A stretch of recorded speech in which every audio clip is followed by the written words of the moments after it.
नमस्कार, मी doctor Manoj Pisal, pure Ayurveda and Panchakarma practitioner in Pune.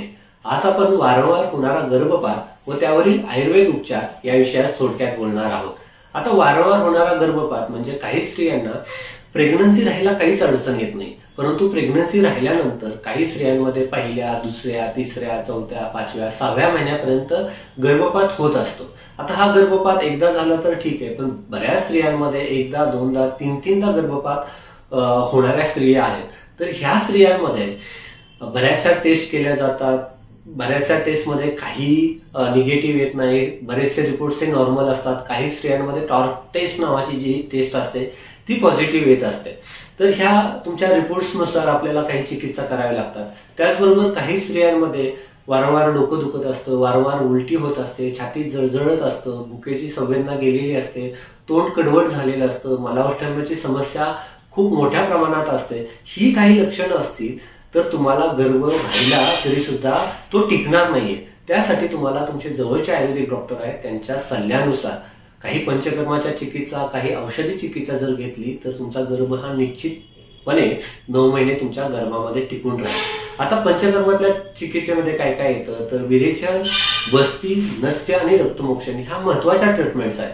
तर तुमच्या लक्षणानुसार, तुमच्या प्रकृतीनुसार, तुमच्या जवळच्या आयुर्वेदिक डॉक्टरांच्या सल्ल्यानुसार तुम्ही त्याच्यातली एखादी जर चिकित्सा तुम्हाला सूट होणारी जर करून घेतली तर त्याचा अतिशय चांगला उपयोग होताना दिसतोय। ह्या चिकित्सेचे 2 महत्वाचे फायदे आहेत।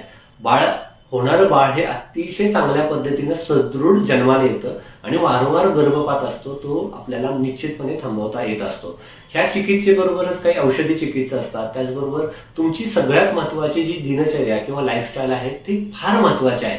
लाईफस्टाईलमध्ये लवकर उठणं, लवकर झोपणं, सकाळ आणि संध्याकाळ घरगुती जो गरम गरम केलेला आहार असतो त्याच्यामध्ये तुपाचं सेवन व्यवस्थितपणे घेणं सकाळ संध्याकाळ असा जर आहार केला तर दोषांचा बॅलन्सही अतिशय चांगल्या पद्धतीने राहतो आणि धातूंचं बळ चांगल्या पद्धतीने टिकून राहतं।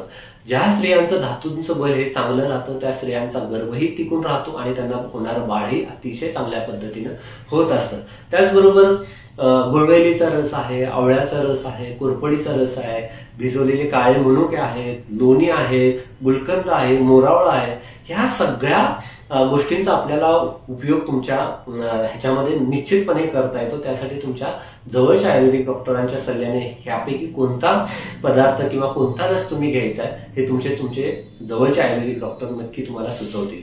त्यामुळे जर वारंवार गर्भपात होत असेल तर तुम्ही तुमच्या जवळच्या आयुर्वेदिक डॉक्टरांना दाखवून त्यांचा सल्ला घेऊन पंचकर्म चिकित्सा, तुमची दिनचर्या म्हणजेच लाईफस्टाईल आणि खाण्याचं व्यवस्थित पथ्य जर पाळलं तर तुम्हाला निश्चित वारंवार जो गर्भपात होतोय किंवा रिकरंट अबॉर्शन होतोय, मिसकॅरेज होते त्याच्यावरती आपल्याला नक्की विजय मिळवता येईल। धन्यवाद।